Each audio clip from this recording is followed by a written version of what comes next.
That's my wife you are talking about. It's my apartment. We can watch it there. That's a better idea. Let's The Party the Movie is the one crime film that reveals that even the victim's parents are capable of being the killer of the victim, who killed Bobola, also known as Bobo. In episode 1, we first meet Ralph reading out a brief speech to Bobo at his birthday party. Then we see Muturayo very tensed and anxious as she's placing a call to someone. Just then, Ralph, before making the toast, asks, "Where is Bobo?" And just then, as though he heard his name, his body drops into the pool at the party, filling the pool with blood. The whole place is chaotic. His parents order that the police are called immediately. His father, Mr. Balogun, orders that no one should leave the place until the police arrive. Everybody is tensed. What's going on? This is Bobo's birthday party and he is dead? What happened? As the police is speaking to everyone on how investigations will be carried out, Bobo's father dragged Mr. Moshood away, one of the police officers. The police are here. Atim and Abiba are the lead officers in charge of the case. Abiba examines the body and discovers that he probably didn't die by drowning. Then they find out he fell from the last floor of the story building into the pool. Downstairs, the most dramatic morning is ongoing. The police march everyone out of the room as they are to use everything as evidence. Outside, Mrs. Balogun's apostle arrive at the house, requesting to come inside, but there are strict instructions that no one comes or leaves the building. Then Mrs. Balogun, Bobo's mom, comes out crying and wailing, "Apostle, they have killed my son." She then recounts how she went to see a malam who prophesied that if her son marries Muturayo, it spells doom. But she told Bobo and he insisted on marrying her. Then the apostle tells her, "I saw a vision that the person who killed Bobola will be revealed to you.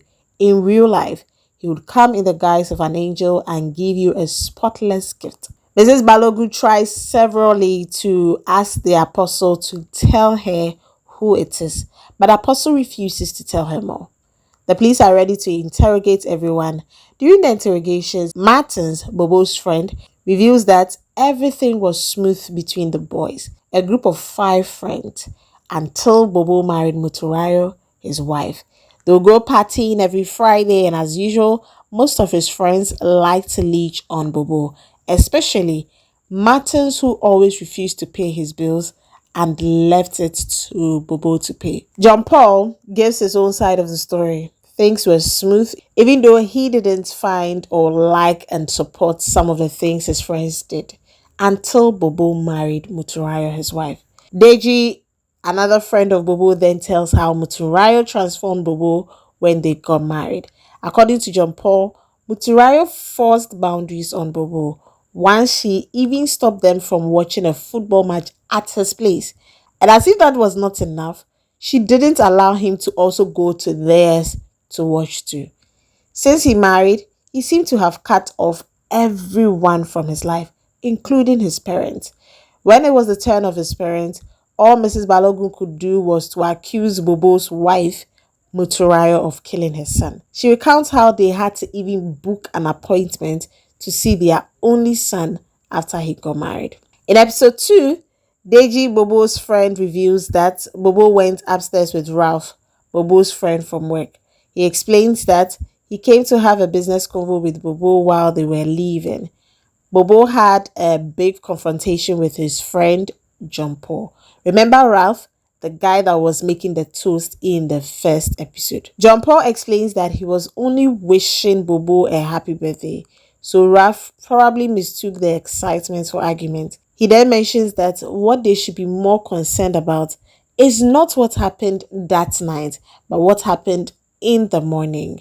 Earlier in the morning, Alaji, Bobo's tenant, comes to Bobo's house shouting and dragging a lady.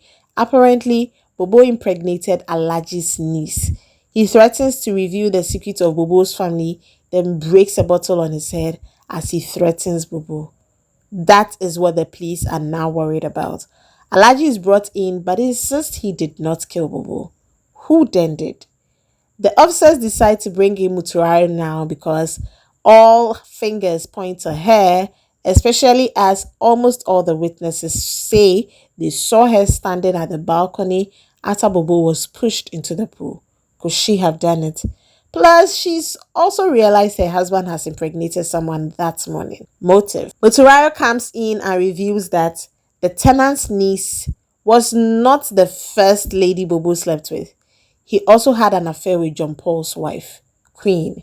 John Paul's wife comes in and reveals that she stopped her affair with Bobo the moment Muturayo threatened her. However, she refuses to tell the police that her husband found out about her affair with Bobo that morning of his death and assaulted her too. Then their help comes in to reveal that she saw Muturayo looking for something after Bobo's death in his office. Afterwards, Muturayo fails to say anything further until her lawyer is present. She claims she's not going to say a word until her lawyer arrives. She's then arrested for the murder of Bobo.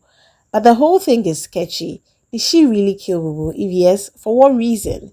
In episode 3, which is the final episode, Muturayo's lawyer threatens to sue the 3 police officers if Muturayo is found innocent, as she was brought in without proper interrogations. Then she asks them if they bothered to find out how Bobo got the poison drink in the first place, because from the autopsy of Bobo's body, it proves that he just didn't die from being pushed, he was poisoned. Then we find out that Martins gave him the drink as a birthday present. Then she also reveals that John Paul's wife lied about him not knowing of her affair with Bobo. John Paul's wife is then brought back for interrogation.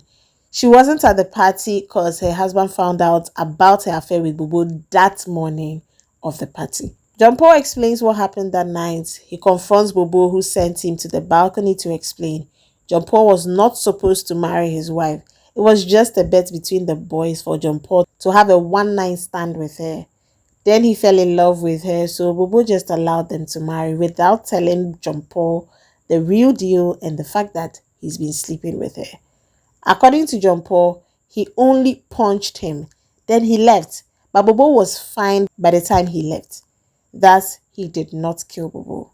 We later find out that Bobo blackmailed his dad with a deep secret of his after his dad tried to sell off a building they've given to Bobo. Apparently, his dad had 4 kids with Bobo's mom's best friend.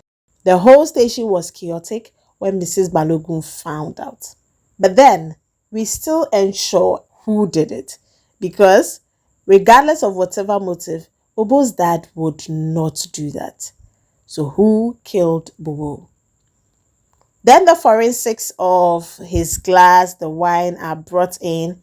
As Habiba is going through them, she finds out that the fingerprints on Bobo's drink had a unique fingerprint. Meanwhile, Ralph, during the interrogations, had been covering his thumb throughout. What was he covering?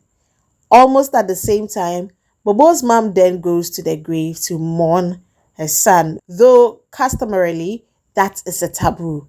Just then, Ralph comes to hand her a spotless tissue to wipe her tears. Then she remembers what Apostle said. Someone will come in the guise of an angel and hand you a spotless gift. It is a sign that he's behind your problems. And secondly, you carry out an abomination that parents shouldn't do almost at the same time. So apparently, Ralph poisoned Bobo and killed him. But is that the end? Is that all there is to this series? Are we to expect more episodes? The puzzle has been unraveled, but is he really the killer, and what was his motive? The series clearly has not ended, but I don't see us getting a sequel anytime soon. The story was very intensive, but most of the events were just not adding up for me. For instance, what was Mr. Moshood's motive? And at the point where he was talking, was he being interrogated or he was just expressing himself? Because it looked like an interrogation, and what really came out of that interrogation, it only looked like he was just quoting proverbs. We should have heard his side of the story too. What really was in it for him? It didn't just seem as though he was pushing Muturayo to being arrested because it was just a bribery he had received. There seemed to have been more. Again, We needed a little background on most of the characters, especially Bobo and Mutunrayo. Why did she act the way she did? Why was she really keen on keeping Bobo from meeting other people? What really were her reasons? Who was she really and what did she really stand for? The picture, sound, and story were okay for me, just the story being a bit sketchy. Would rate this film a 6 out of 10. Hopefully, they give us a sequel to answer most of my questions. Wasn't so much of a great deal considering all the hype it got, but I enjoyed the story. It was a smooth sail, and we were able to get pieces here and there together. However, I still strongly believe that there are more episodes we need to see since we need to delve deeper into the story. Just 3 episodes and so sufficient for us. And I think that it would only be fair that we expect a lot more from this movie. Tell me what you think about The Party. Have you seen it? It's showing on Netflix. It's a limited series and you'd absolutely enjoy it. Tell me what you think about the film and let's get interactive in the comment section. Catch you in the next and please watch other videos on this platform. I recently posted top 20 movies of Daniel Etten Effiong and I'm absolutely enjoying the comments under that video. I'd be grateful if you could go watch it and let me know what you think about it. Catch you in the next and see you when I see you. The name still remains Mame Abnopukia. Do drop a like for this video. Catch you in other videos and tell me who you'd love me to bring top 10 of your movies in my next. See you when I see you and screw.